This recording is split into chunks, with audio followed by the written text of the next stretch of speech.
भगवान जी नमोस्तु नमोस्तु हे नमोस्तु नमोस्तु हे प्रभु कृपया हमारी जिज्ञासा का समाधान करें। हम सभी पर यहाँ समोसरण में पूजन रच रहे हैं। इस समय किस गति का बंद हो सकता है और होगा तो क्या होगा? हे भगवान हमारी जिज्ञासा का समाधान करें और मुझे इस पद पे यहाँ पर विधान करने का अवसर मिला भगवान, उसका भी पुण्य कर्म का उदय बताएं। नमो भगवान नमोस्तु भगवान नमोस्तु भगवान।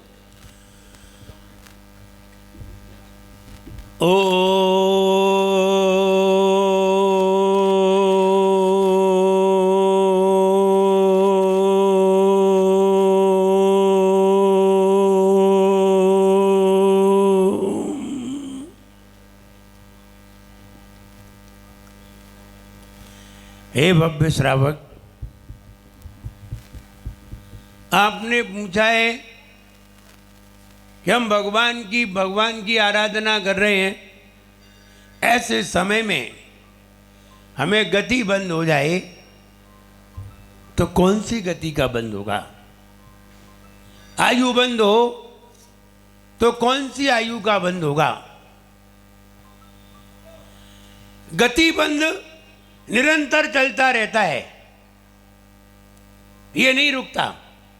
आप सो रहे हैं तब भी हो रहा है, जाग रहे हैं तब भी हो रहा है, घर से मंदिर की ओर आ रहे हैं तब भी हो रहा है, और मंदिर से घर की ओर जा रहे हैं तब भी हो रहा है। गति बंद नहीं रुकता है।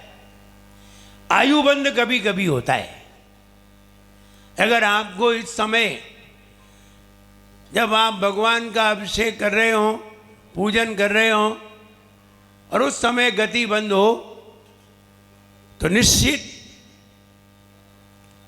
देव गति का बंद होता है।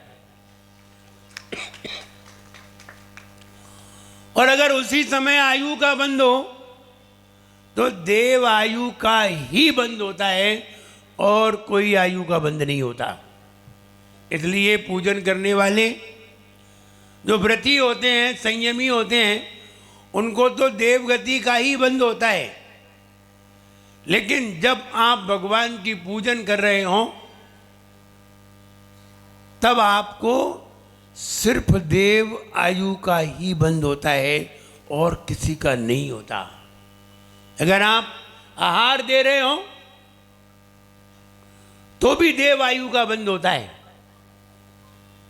पूजन कर रहे हो तो भी देव आयु का बंद होता है। सामायिक कर रहे हो, ध्यान कर रहे हो, उस समय आयु का बंद हो जाए तो देव आयु का ही बंद होता है और किसी आयु का बंद नहीं होता।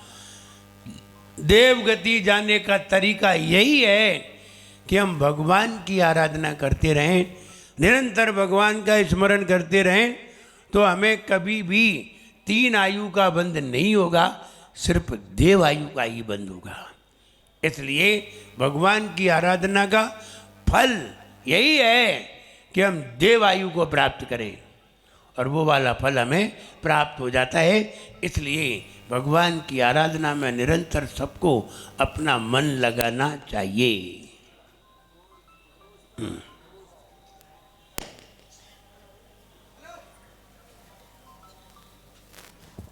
हेलो। तभी ध्वजारोहण करता परिवार की ओर से हेलो भी एक जिज्ञासा भगवान श्री गणधर स्वामी के श्री चरणों में व्यक्त की जा रही है। हम सभी श्रवण करें। हे भगवान नमोस्तु नमोस्तु नमोस्तु। हे प्रभु हमारे जीवन में भक्ति का क्या महत्व है? हमें कैसी भक्ति और किन किन की भक्ति करनी चाहिए? नमोस्तु भगवान। हे भद्र श्रावक, भक्ति ही मुक्ति का कारण है। अगर भक्ति नहीं है, यदि हम मुनि भी बन जाएं और खूब भगवान की आराधना करें, सिद्ध चक्र विधान करें, कल्पद्रुम विधान करें, अन्य अन्य विधान करें, और अगर भक्ति ना हो तो हमें मुक्ति कभी भी प्राप्त नहीं हो सकती। ज्ञान, चारित्र और दर्शन, इन तीनों में अगर प्रमुख है तो भक्ति ही है। भक्ति कहते किसे हैं ये जरूर जान लीजिए। ये मत समझना कि आप जब भगवान की आरती हो रही है और लोग गा रहे हैं और आप थाल में दीपक लेकर के और अच्छी तरह नृत्य कर रहे हैं, इसे भक्ति कहते हैं? नहीं, ये भक्ति नहीं है। आप पूजन कर रहे हैं, पूजन में चमर डुरा रहे हैं, आप समझ रहे हैं ये भक्ति कर रहे हैं? नहीं, ये भी भक्ति नहीं है। आप महाराज को आहार दे रहे हैं, बड़गान कर रहे हैं, मन शुद्धि, वचन शुद्धि, काय शुद्धि आदि बोल रहे हैं, समझ रहे हैं हम भक्ति कर रहे हैं? नहीं, ये भी भक्ति नहीं है। फिर भक्ति किसे कहते हैं? हम जिसकी भक्ति कर रहे हैं उसके गुणों के पाने के भाव को भक्ति कहते हैं। जैसे जिनेंद्र भगवान की भक्ति कर रहे हैं, हे भगवान आपके गुण हमें प्राप्त हो, मैं आपके गुणों को प्राप्त करूंगा, मैं भी सम्यक दर्शन ज्ञान चारित्र को धारण करूंगा और आप जैसे गुणों को प्राप्त करूंगा, ऐसा भाव अंदर से करना भक्ति है। और अष्टद्रव्य चढ़ाना, जल चंदन अक्षत पुष्प नैवेद्य दीप धूप फल आदि चढ़ाना, जयमाल गाना, महार्घ चढ़ाना, ये सब पूजा है, ये भक्ति नहीं है। भक्ति से मुक्ति निश्चित है, पूजन से नहीं। पूजन में भक्ति है और भक्ति पूजन में है। जब हम पूजन करते हैं, बीच बीच में ऐसा भाव बन जाता है, ऐसे गुण हमें भी प्राप्त हो, तो उसे भक्ति कहते हैं। भक्ति स्वाद है, पूजन भोजन। भोजन इतना सारा खाना पड़ता है, स्वाद कितना आता है? थोड़ा सा। ऐसे ही दूध भोजन है, लेकिन उसमें जो घी है वो स्वाद है, वो भक्ति है। इसलिए भक्ति आनंद है, पूजन गुणगान को गाना। तो हम गुणगान गा रहे हैं और आनंद नहीं आ रहा है, तो ये कहना हम पूजन कराए, और पूजन करते समय आनंद आ जाए तो समझना चाहिए हम भक्ति करके आए। भोजन तुमने कर लिया, नीरस भोजन मिला, जिसमें न घी था, न नमक था, न शक्कर थी, न तेल था, न दूध था, और आपने भोजन किया तो कैसा लगा? आनंद आया कि नहीं?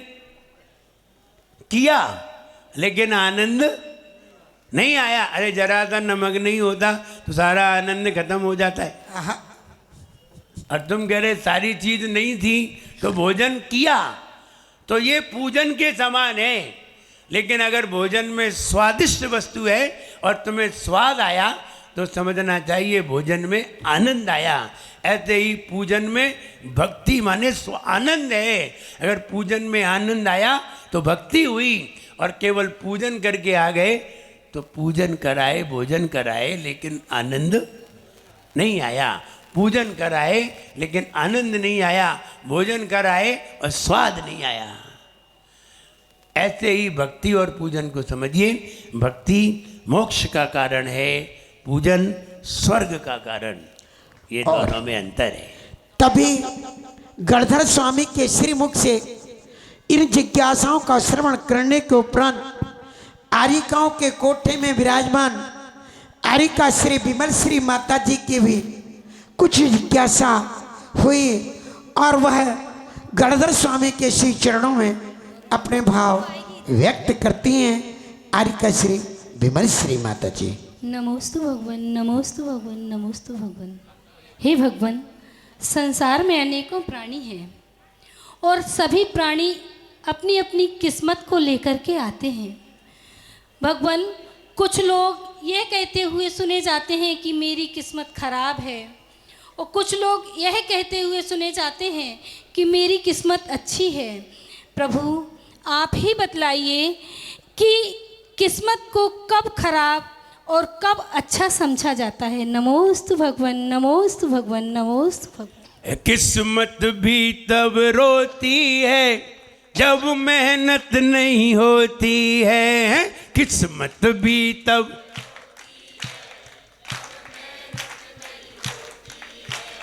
अपनी शोहरत खोती है, अपनी शोहरत खोती है, अपनी शोहरत।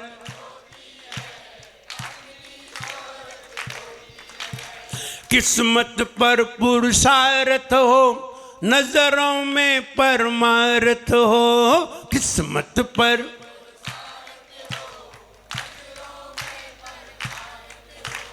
तभी ये जीवन हो, तभी ये जीवन खुशबू में काए रे। जीवन कब मिट जाए रे हो, जीवन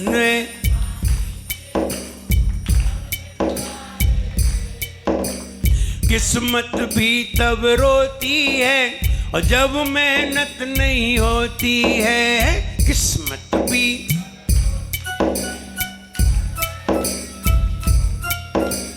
अपनी शोहरत खोती है, अपनी शोहरत खोती है।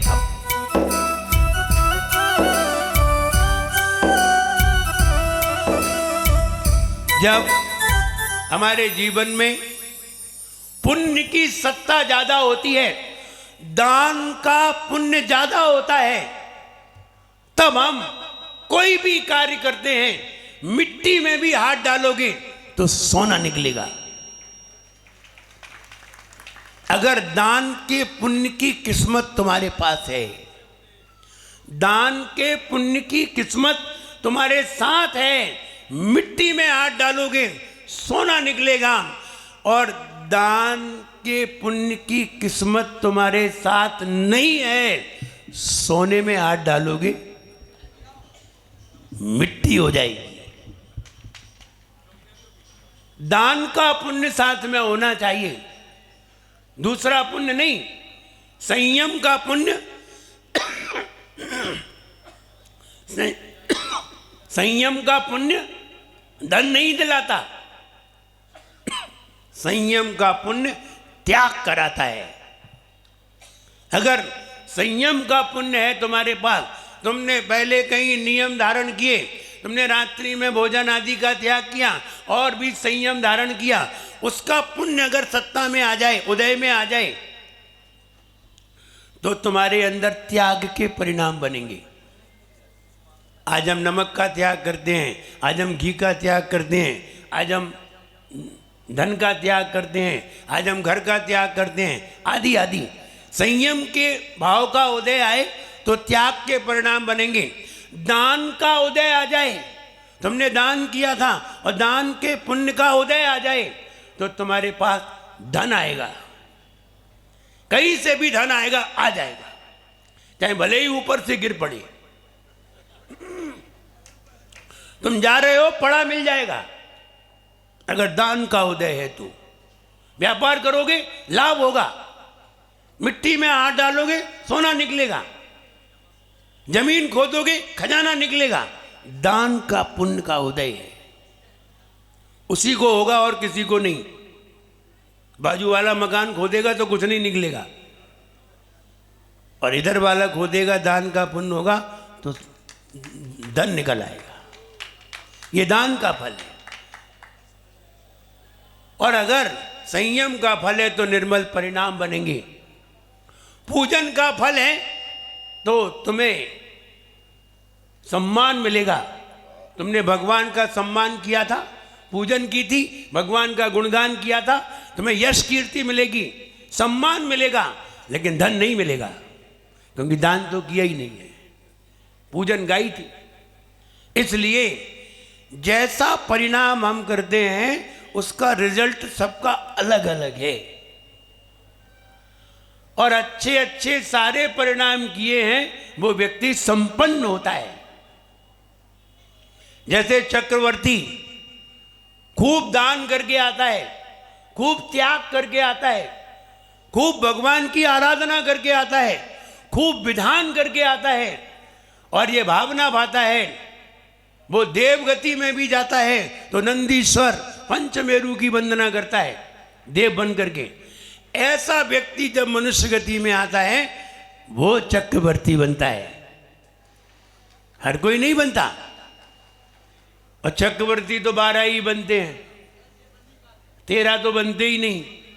अब समझिए 1 कोटि सागर वर्ष में सिर्फ 12 चक्रवर्ती निकल करके आते हैं भरत क्षेत्र में, सिर्फ 12। और तीर्थंकर 24 आते हैं और चक्रवर्ती 12 ही। तो समझिए 2-2 तीर्थंकर के बीच में 1 चक्रवर्ती होता है। और 3 तीर्थंकर ऐसे हुए जिन्होंने चक्रवर्ती का पद भी हथिया लिया और तीर्थंकर भी हथिया लिया, और कामदेव और बन गए। 3 पद हथिया लिए उन्होंने। कितने पुण्यशाली होंगे वो शांतिनाथ भगवान, कुंज भगवान, अरे नाथ भगवान। विचार करिए, कोई 1 चक्रवर्ती के लिए तरसता है, उन्हें 3 पद मिली। ऐसे 3 ही हुए, अब आगे नहीं होंगे ऐसे भगवान। आगे कोई भी तीर्थंकर ऐसे नहीं होंगे जो चक्रवर्ती भी हो और तीर्थंकर भी हो, अब नहीं होंगे। ये तो अब हो गए तो हो गए। तो कहने का मतलब ये पुण्य है, हम जितना पुण्य करें कम है, और पाप कम भी करें तो ज्यादा है। इसलिए किस्मत तब फलीभूत होती है, तब हमारा पुरुषार्थ फलीभूत होता है। बच्चे का पुण्य का उदय है और बच्चा एग्जाम दे रहा है, उसके एग्जाम में सबसे ज्यादा नंबर आएंगे अगर उसका पुण्य का उदय है। कई माँ बाप कहते हैं हम पुण्य कर लें बच्चे को फल मिल जाए, होता ही नहीं है, ऐसा हो ही नहीं सकता। बच्चे का पुण्य होगा तो सफल होगा, वरना नहीं होगा। माँ बाप का कितना भी पुण्य हो, माँ बाप के पुण्य से कोई बच्चे सफल थोड़ी हो जाएंगे। इसलिए बच्चों को समय समय पर पुण्य कार्य में शामिल कराना चाहिए, वरना ये बात कहते बहुत पाए जाते हैं हम बहुत मेहनत करते हैं और सफलता नहीं मिलती। कहीं 2 नंबर से रह जाते हैं, कहीं 5 नंबर से रह जाते हैं। हम जानते हैं इनकी किस्मत में कमी है, क्योंकि ये बात हम बार बार इसलिए कहते हैं कि ये मेरे अनुभव हैं। जब मैंने मेहनत की तो मेरी 2nd डिवीजन आई, और जब हमने उतनी ही मेहनत की और भगवान की आराधना की तो दूसरी बार डिस्ट्रिक्ट में टॉप आई। अब बताइए काहे से आई? मेहनत तो उतनी ही की थी, बस इसमें हमारा पुण्य शामिल हो गया था, इसमें हमारा पुण्य शामिल हो गया था। हमने ये नियम ले लिया था कि हम भगवान की आराधना 2 साल तक लगातार करेंगे, फिर चाहे कितना तूफान भी आ जाए लेकिन पूजन जरूर करेंगे। और इस नियम ने पुण्य बढ़ा दिया और पुण्य ने सफलता दिला दी। इसलिए ये कहें, आप पढ़ते हैं, आपके बच्चे पढ़ते हैं, आप काम करते हैं, आप सफल होना चाहते हैं तो जनेंद्र भगवान की आराधना जरूर करें। पुण्य सत्ता में होगा, सफलता तत्काल मिलेगी। पुण्य सत्ता में नहीं होगा, सफलता देर में मिलेगी। पुण्य होगा ही नहीं, तुम जिंदगी भर मेहनत करते रहो, कोई भी सफलता नहीं मिलेगी। कई लोग ऐसे होते हैं, जरा सा काम करते हैं, सफल हो जाते हैं, एक ही बार में सफल हो जाते हैं। कई लोग एक ही बार में सफल हो जाते हैं, कई लोग 10 बार में भी सफल नहीं हो पाते, और कई लोग जिंदगी भर में भी सफल नहीं हो पाते। ये पुण्य का कारण है। किस्मत अच्छी हो, सफलता तैयार है। इसलिए किस्मत को अच्छी बनाने का प्रयास करें। किस्मत कैसे बनती है ये हम आपको बाद में बताने का प्रयास करेंगे आगे। इस प्रकार गणधर स्वामी के श्री मुख से मंगल देशना श्रवण कर भव्य जीव प्रफुल्लित हुए और अपने अपने सौभाग्य की उन्होंने सराहना की है कि साथ यहाँ धर्म सभा। बोलो देवादिदेव श्री अभिनंदननाथ भगवान की जय। हे जिनेन्द्र देव के लघुनंदन कर्णधर परमेष्टि, आपको कोटि कोटि नमोस्तु, कमोटि कोटि नमोस्तु। प्रभु हमारी जिज्ञासा ही है, अभी हमने पढ़ा था कि 3 लोक की संप्रदा चक्रवर्ती के भोग काग बीट समकिनत हैं सम्यक दृष्टि लोग। हे प्रभु हमारी दृष्टि सम्यक कैसे बने, हमारा ज्ञान सम्यक कैसे हो, हमारा चारित्र की उपलब्धता कैसे हो, प्रभु मार्गदर्शन दीजिए। हे प्रभु नमोस्तु नमोस्तु नमोस्तु। हे पुण्यवान श्रावक, आपने पूछा है कि मेरी दृष्टि सम्यक कैसे बनी। दृष्टि का मतलब है अंतरंग का भाव, अंतरंग की चाह, अंतरंग का परिणाम, हार्दिक परिणाम, इसे कहते हैं दृष्टि। सम्यक माने सही, ओरिजिनल, रियल, इसे कहते हैं। उसके अंदर ऐसा अभिप्राय अंदर आ जाए तो उसे कहते हैं सम्यक दृष्टि।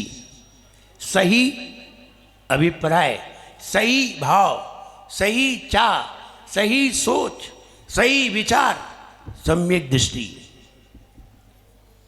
गलत सोच, गलत विचार, गलत अभिप्राय, मिथ्या दृष्टि। बहुत सरल सी परिभाषा है।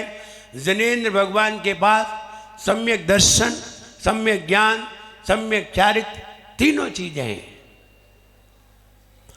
अब जिसके पास तीनों चीजें हैं वो तुम्हें बता सकता है कि सही दृष्टि कैसे बनती है। जिसके पास जो नहीं है वो तुम्हें कैसे बता सकता है। किसी के पास केमिस्ट्री का ज्ञान नहीं है, कॉमर्स पढ़ी है, वो आपको केमिस्ट्री के बारे में कैसे बता सकता है। किसी के पास धर्म का ज्ञान नहीं है, वो डॉक्टर तुम्हें धर्म की बात कैसे बता सकता है।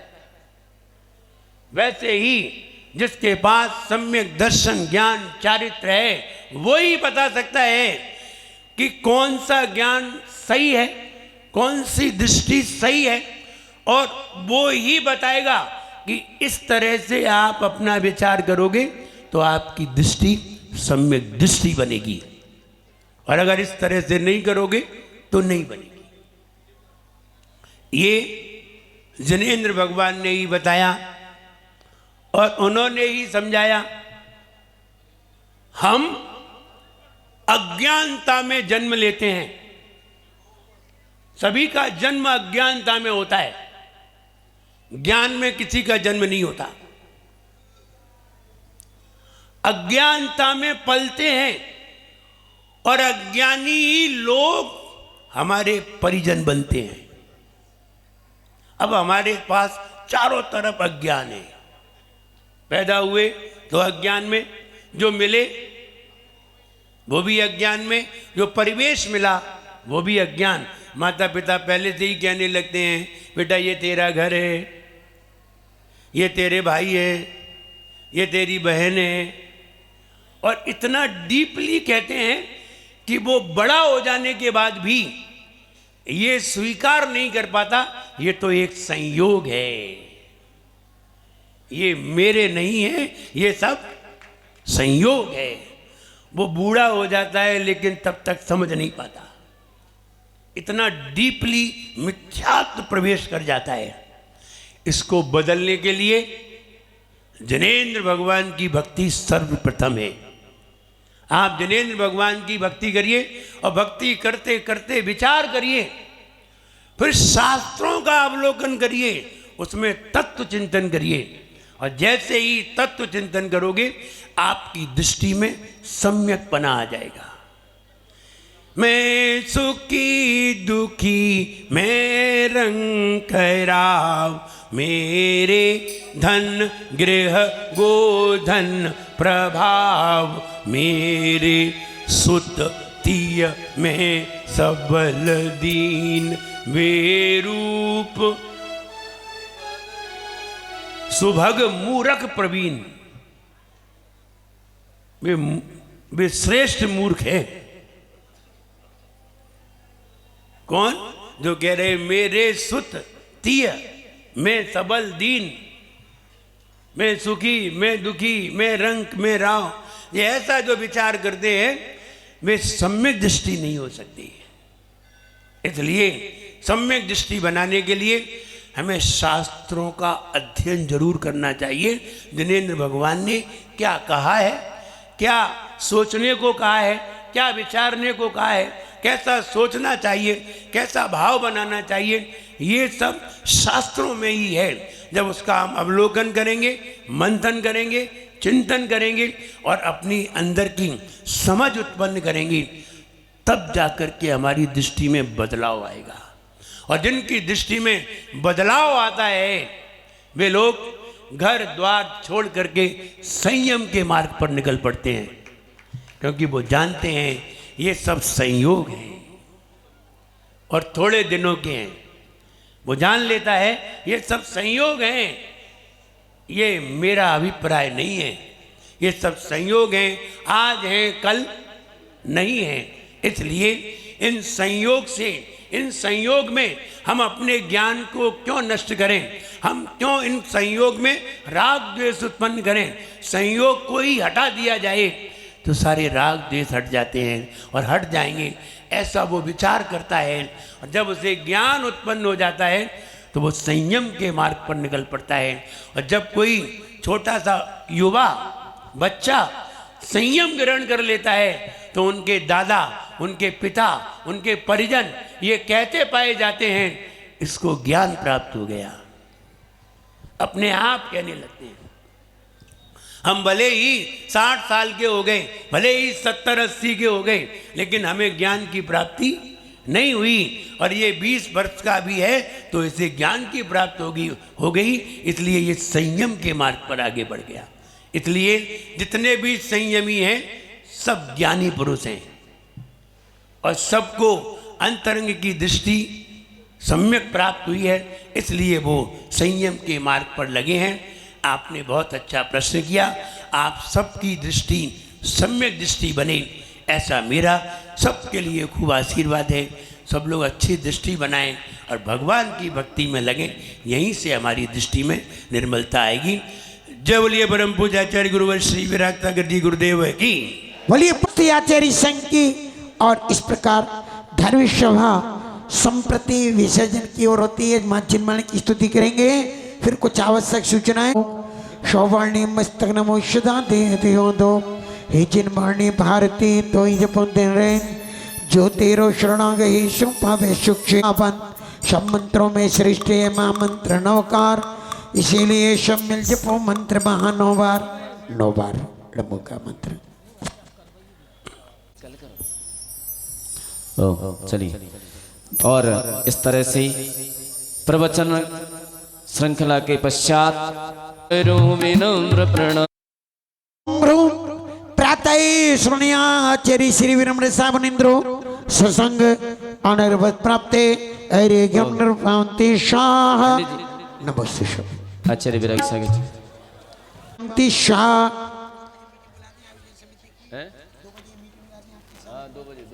देखिए विशेष सूचना